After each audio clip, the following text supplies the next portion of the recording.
Fala galera, se esse é o seu primeiro vídeo aqui no nosso canal, eu me chamo Gleiciara, eu vivo em Portugal e aqui a gente aborda vários assuntos como viagens, comida, estilo de vida, enfim, tudo que acontece. E no momento, gravidez, né? Temos aqui uma pancinha e, como prometido, eu falei que eu ia gravar a cada trimestre, né, da gravidez. A minha experiência aqui no sistema de saúde público em Portugal. Eu já gravei o primeiro vídeo, vou deixar linkado aqui, ou aqui, não sei. E se você estiver interessado, fique aqui que eu vou relatar agora o meu segundo trimestre, né? Já que hoje eu estou oficialmente entrando no terceiro trimestre, então nada mais justo, né, do que agora eu estou pronta para falar de como foi o meu segundo trimestre. Então, se você não assistiu o primeiro trimestre, eu vou dar uma resumida aqui, mas vai lá assistir. Eu tentei resumir o máximo possível, não tá muito grande, mas tá bem detalhado. Eu fui diagnosticada com diabetes gestacional. Então, logo no início, né, quando você faz a consulta, eles pedem umas análises. Fui diagnosticada com a diabetes gestacional. A genética aqui não é muito boa. Então, beleza, né? Então, dito isso, a minha gestação é considerada de risco. Então, eu teria que ter um acompanhamento mais especial, né? Você tem um pré-natal dito normal, né? Para uma gravidez normal, uma gestação normal. E, de acordo com as suas particularidades, e no caso a minha, a diabetes gestacional, você vai ter um tratamento específico, né? No meu caso, eu tô sendo acompanhada na maternidade, né, por uma obstetra especialista em diabetes gestacional e também tenho acompanhamento com um endócrino e um nutricionista, tá? Coisas que quem não tem esse diagnóstico muito provavelmente não vai ter esse acompanhamento aqui, tá? O que por um lado é bom, porque a cada 15 dias basicamente eu tenho consulta, né? Então eu tenho consulta na maternidade com a obstetra e tenho a consulta uma vez por mês no centro de saúde aqui perto de casa. A consulta do centro de saúde é uma consultinha com seu médico de família. No caso, eu não tenho médico de família, mas estou sendo acompanhada com um médico. E ali ele vai te pesar, vai avaliar a sua pressão, vai fazer um exame de urina ali, daqueles rápido, para ver se você tem algum indício de infecção, vai te passar as análises, vai avaliar suas análises, né, e vai te dar receita, né, para você trocar sua vitamina ou comprar os suplementos que você precisa, vai avaliar essas questões. Então é uma consulta mais, digamos assim, a nível de consultório mesmo, né, onde vai analisar ali seus exames e vai te dizer o que fazer, o que não fazer, ou se tá tudo bem. Não tem ultrassom nem nada, e nem escuta o coração do bebê com o aparelhinho. Já na maternidade, você passa numa triagem antes da consulta, e a enfermeira, ela, né, te pesa, conversa com você, pergunta se você está sentindo alguma coisa, te orienta. Geralmente, minha experiência tem sido boa, as enfermeiras têm sido muito simpáticas. E ela escuta já o coração do neném com o aparelhinho, né, aquele doplezinho. Mas a médica também faz uma ultrassomzinha ali super rápida com você. Então, confesso que eu gosto dessa consulta na maternidade, porque é onde você vê o neném, né? Além daquelas ultrassons, né, que são as morfológicas, né, que tem a primeira, tem a segunda e depois tem uma terceira, que não é morfológica, mas ela avalia mais o coração e tudo mais. Enfim, acabou que eu já dei até um resumão aqui de tudo, mas só para relembrar, eu tinha dito no primeiro vídeo que a minha experiência não tinha sido boa, foi difícil para eu conseguir consulta, foi difícil para eu conseguir ir para maternidade, porque também teve a questão que quando eu descobri a gravidez, eu descobri a gravidez com um mês, né, basicamente. E aí, eu ia pro Brasil, mais ou menos na minha 10ª semana, eu ia pro Brasil. E a morfológica, né, a primeira morfológica, você tem que fazer acho que da 11ª semana até a 13ª, algo assim. E aí eu ia estar no Brasil, né? Então, eles marcaram a minha aqui, só que eles te avisam um dia antes, eu já estava no Brasil. E eu tive que fazer no Brasil, marquei no Brasil já, porque eu falei, não posso perder, né? Como eu falei, ele tem uma data específica. Se você passa do prazo, não tem como analisar mais aqueles parâmetros. Então, eu já deixei marcado no Brasil, fiz no particular mesmo, foi ótimo. 3D, né, aquela coisa, porque aqui, um outro ponto, você vai na ultrassom, você não pode filmar e tirar foto, eles vão te dar depois uma fotinha, mas assim, as minhas ficaram péssimas.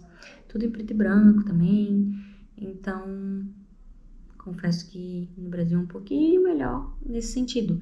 E tanto no público quanto no particular, tá? Porque eu cheguei a fazer a primeira no particular e também não pude tirar foto, e no público também não pude. Então eu acho que isso é uma prática aqui.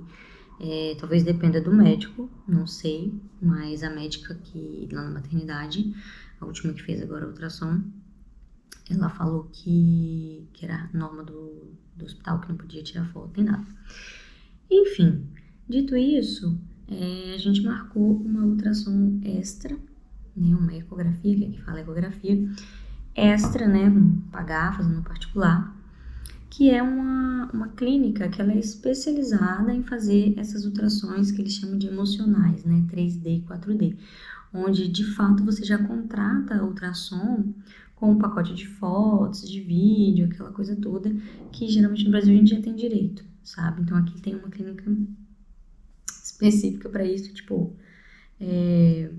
não é para dar diagnóstico nem nada, não é uma... Desculpa, gente. Não é uma ultrassom clínica, tipo assim, com diagnóstico e tal. É exclusivamente para ver a criança, tentar tirar umas fotos e ter umas lembranças. Então, como a gente não tem aqui, né, como eu falei, a gente não tem acesso ao exame que eles fazem, né, só te dão uma fotinha que eles imprimem. Então, eu quis fazer para poder ter de recordação, porque eu só tenho a da primeira, né, da primeira eu tenho muita, mas era tão pitiquinho, tão sem detalhes. Então, a ideia é a gente fazer quando eu tiver com 30 semanas, mais ou menos, que eles falam que é a melhor época, porque o neném já tá mais bochechudinho e tal. E aí ficam as imagens mais bonitinhas. Então, tô ansiosa por essa... Então, eu tô ansiosa por essa ultrassom aí. Que mais que eu não falei? Vale ressaltar, né, que depois que eu tive todos aqueles problemas das primeiras consultas, depois que eu voltei do Brasil, deslanchou todas as minhas consultas, tem sido acompanhado, tem sido maravilhoso o acompanhamento, o nutricionista, o endócrino, todos os médicos super muito simpáticos, assim, sabe? Também tem um aparelhinho por conta da diabetes, então eles me dão uma receita, eles me dão um aparelho, né, o aparelho é de graça, e também me dão uma receita toda vez que eu vou lá para poder pegar as tirinhas e as agulhas. Eu vou mostrar pra vocês. Vou lá pegar o aparelhinho que eu tinha esquecido pra mostrar pra vocês. Então, eles me dão esse aparelhinho aqui pra medir a glicose. Deixa eu ligar aqui pra ver se consigo mostrar alguma coisa. Então, ele é bem tecnológico, eu achei. Ele tem aqui ele tem um registro, não sei se vai dar pra vocês verem, mas eu consigo acessar pelo telefone e exportar em Excel a planilha com todos os dados. Então, como eu falei, aí toda consulta que eu vou, se eu estiver acabando, né, as minhas fitinhas, que isso aqui é a fitinha, deixa eu mostrar pra vocês, pra quem nunca viu. Aí você vai pegar uma fitinha dessa aqui e vai pôr aqui, né, e tem a canetinha que você coloca uma agulha, né? É importante ressaltar, essa aqui tá limpinha, porque eu já deixo uma pronta para a próxima análise. Então, você sempre vai trocar, né, a agulhinha. Aí aqui você regula, tem como regular o nível, né, do furo, se o seu dedo for mais grosso e tal. E aí é só apertar o botãozinho, escolher o dedo, é importante limpar o dedo. E aplicar nessa fitinha aqui a amostra de sangue. É bem pouquinho, gente, é bem pouquinho, uma gotinhazinha. E aí ele já lê, em segundos ele já lê e vai te dar resultado, tá? Como que eu faço as minhas medições, né? Vou falar o meu. Pra não ter que medir 6 vezes nos dias, 6 vezes, pra ter que picar o dedo 6 vezes, como é que eles estão fazendo comigo? Porque geralmente você tem as 3 principais refeições no dia, né? Que é o café da manhã, o almoço e o jantar. Então, o ideal é que você meça em jejum, 1 hora depois do café da manhã, depois antes do almoço, 1 hora depois do almoço, antes do jantar, 1 hora depois do jantar. Então, para não ter que fazer essas 6 medições, eu faço dias alternados. Num dia eu meço todas antes, né? Antes do café da manhã, antes do almoço e antes do jantar. E no outro eu meço depois do café da manhã, depois do almoço, depois do jantar. E assim vai alternando. Confesso que às vezes dá uma confusão e às vezes eu faço errado. Mas tá tudo bem. E o que eu queria dizer é que sai super baratinho. Tipo, basicamente... Acho que eu uso 2 coisinhas dessa, né? Porque um potinho vem 50, então no mês eu preciso de... Sei lá, nem sei. Faço 3 por dia, quando eu não faço errado, né? Então, não vai 2, mas no caso eu compro 2, que dá mais ou menos 5 euros, tá? Se não tivesse a receita, cada caixinha dessa aqui era 17 euros. Então, é uma mão na roda. E aqui, como eu falei, não sei se eu mostrei no outro, não lembro, mas você tem um boletim de saúde da grávida. Então, a cada consulta, né, que você vai, eles anotam aqui, sabe? Tem um relatóriozinho aqui, sabe? Das semanas, e aí eles anotam a sua pressão, o seu peso, enfim, algumas informações aqui importantes. Inclusive, na minha próxima consulta que eu tenho, vou tomar a vacina contra tétano, difteria e tosse convulsa, aquela tríplice lá, né? Eles recomendam tomar mais próximo das 30 semanas. Então, na minha próxima consulta eu já vou estar mais ou menos aí nessa data. Acho que vou ter passado um pouco, não sei. Mas enfim, e aqui também tem as observações da ecografia. Então assim, você tem que andar com isso aqui, porque se acontecer alguma coisa, qualquer maternidade que você vá, mesmo que não seja que você esteja fazendo acompanhamento, eles vão ter o resuminho aqui. E lógico, eles têm acesso ao prontuário lá, com tudo que você já fez de exame. E como eu falei, nas consultas eles não dão as fotos nem nada. Eles dão essas fotinhas aqui, que no final eles imprimem, que por sinal, olha, gente, chateada, sabe? Porque tá muito ruim isso, não dá pra ver nada. Essa aqui que não foi na morfológica, foi numa consulta normal, que ainda ficou bonitinha, porque ele também tem que ajudar, né? Tem que ter uma posição legal. Então, basicamente é isso que eu tenho. E é esse que eu fiz no Brasil. Pô, tem uma pasta, assim, com um monte de foto, tem um monte de vídeo.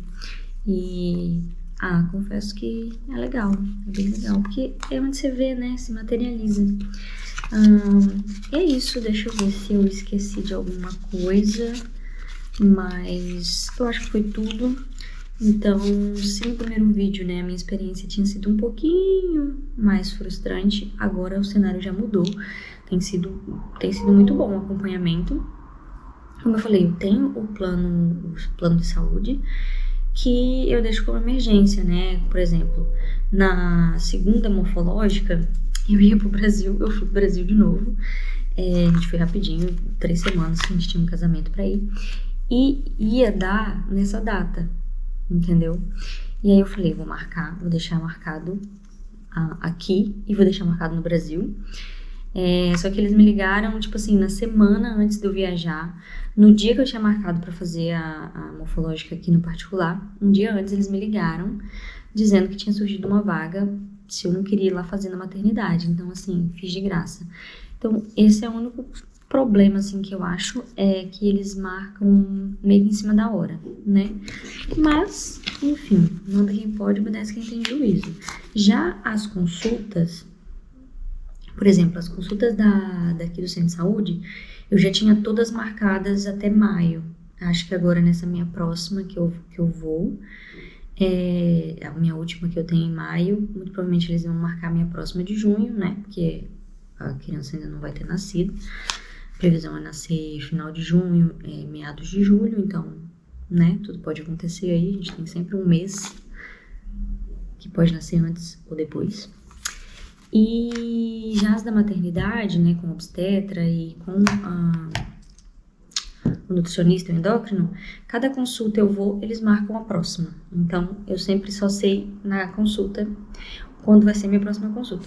Isso é um pouco ruim porque eu não consigo me programar para algumas coisas. Por exemplo, a gente vai receber visita agora e a gente não tá podendo programar nada, assim. Vou ter que esperar agora, que essa semana eu tenho consulta, para ver se vai bater no dia deles estarem aqui, para ver se a gente vai conseguir pegar essa semana de folga, né, para fazer alguma coisa, fazer uma viagenzinha aqui perto, né. Eu não vou fazer mais viagem para fora. Nem vou andar de avião, nem nada, até poderia, né, pode-se fazer a viagem de avião até 32 semanas, mas eu não quis, né, eu e o Luan, a gente optou por não fazer, porque, enfim, não tem necessidade, né, a não ser que fosse algo, assim, de urgência e não a lazer. Se a gente já tivesse algo marcado, comprado, uma passagem comprada e tal, que não tivesse como adiar, como foram as do Brasil, mas as do Brasil ainda estavam em tempo, então estava de boa. Mas não é por isso que a gente não vai fazer nada, né? Graças a Deus eu não tenho sintomas, assim, de nada. Um dia ou outro que eu tenho uma azia, tipo, dores, assim, nas costas e tal. Tenho tido pouquíssimas, eu acho que como eu consegui me manter ativa, né, eu vou pra academia, caminho bastante, e por conta da diabetes eu tenho que caminhar, eu tenho que fazer exercício, né, não é só controlar a alimentação, que é até outro ponto, não sei se eu falei, eu não controlo a minha diabetes com remédio, graças a Deus, é só com alimentação e exercício até o momento, e tem funcionado.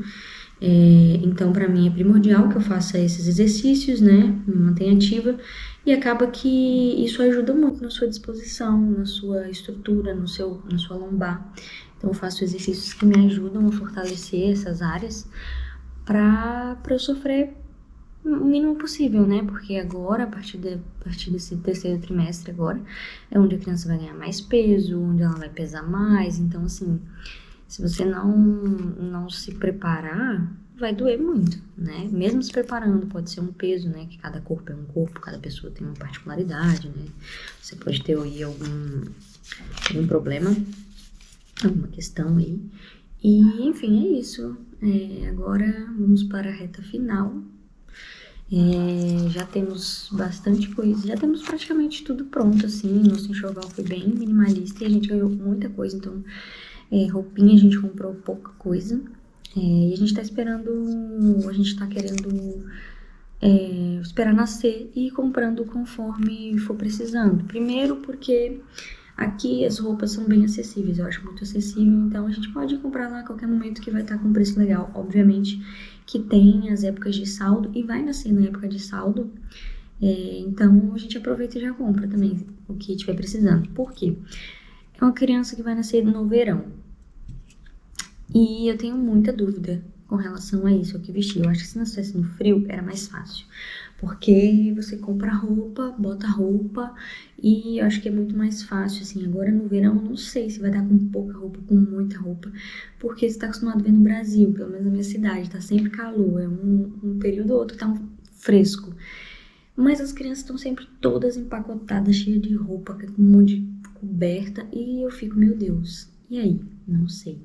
Eu me baseio com referência aqui na maternidade, que eles falam mais ou menos o que você precisa, e o tipo do tecido, né, ser um pouquinho mais leve ou ser mais pesado, mas a quantidade de roupas, via de regra, é a mesma, tipo assim, pijama, body, uma touquinha, luva. E touca geralmente só usam na primeira troca, que aí o bebê pode perder calor e tal, mas depois já não precisa muito. Então, assim, pra não errar muito, né, e também porque tem essa questão de tamanho, não sei, né, muita gente fala assim, não compra coisa RN, compra coisa RN. Então a gente tem algumas pecinhas RN pra iniciar, se ele, né, nascer pequeno, mas também temos um pouquinho maior. E a gente vai ajustando, gente, sem desespero, porque assim, hoje a gente vive num mundo cheio de privilégios, né? Tem delivery, tem acesso a tudo muito fácil, então a gente tem que se preparar para isso. Se precisar, compra. Também não estocamos fralda, compramos 2 pacotes de fralda agora, Comprei um tamanho menor e um tamanho maior para poder ver. E aí a gente vai comprando, né? Tem farmácia aqui perto, tem supermercado aqui perto. Então, assim, é isso, sem desespero, porque se a gente morasse numa zona muito remota, que não tivesse acesso a nada, aí tinha que comprar, estocar e tudo mais, né? Eu até, inclusive, vi ontem uma promoção de fralda, até fiquei tentada a comprar, mas eu falei assim, cara, eu não sei, porque eu comprei uma marca, vai que a gente não é boa, a criança não se adapta. Eu tentei comprar a fralda um pouquinho mais, assim, ecológica, menos... enfim, mais ecológica possível, porque a ideia é depois também a gente mesclar com as fraldas reutilizáveis, né? Nesse início eu não quero ter essa preocupação, né? Porque a gente já vai aprender tanta coisa nova, muita coisa diferente pra gente aprender, então vamos fazendo uma coisinha por vez, né? Tem a questão da amamentação. Então, depois que passar aí esse primeiro, segundo mês, a gente vai inserindo outras coisas que a gente tem vontade e tirando outras coisas que não deram certo, né? Eu acho que é tentativa e erro, e nesse início a gente não quer muita coisa, né? Vamos ser bem práticos, básicos, e a gente vai vendo como é que funciona a nossa rotina, porque para quem não sabe, a gente mora longe da nossa família, então só vai ser eu e o Luan. Graças a Deus ele trabalha de casa. Então no primeiro mês ele vai tirar licença e depois ele vai voltando aos poucos. No segundo mês ele volta parcial e depois vai estar sempre em casa, né, para poder me auxiliar aí quando eu precisar nesse início, mas a gente não sabe ainda como é que vai ser. Então acho que eu já me estendi demais, falei muita coisa, mas espero que eu tenha conseguido passar aqui a minha experiência para vocês. Se vocês tiverem alguma dúvida, alguma questão com relação a como tem sido o acompanhamento, né, no sistema de saúde público aqui em Portugal, escreve aqui nos comentários, né, e se você achou que esse vídeo é interessante, deixa aí seu like, compartilha com pessoas que vocês conhecem, que estão morando aqui ou que pretendem morar em Portugal e tem curiosidade de saber como é que é essa questão. Fiquem à vontade, eu vou gostar muito, né, agradeço. E é isso, até o próximo vídeo.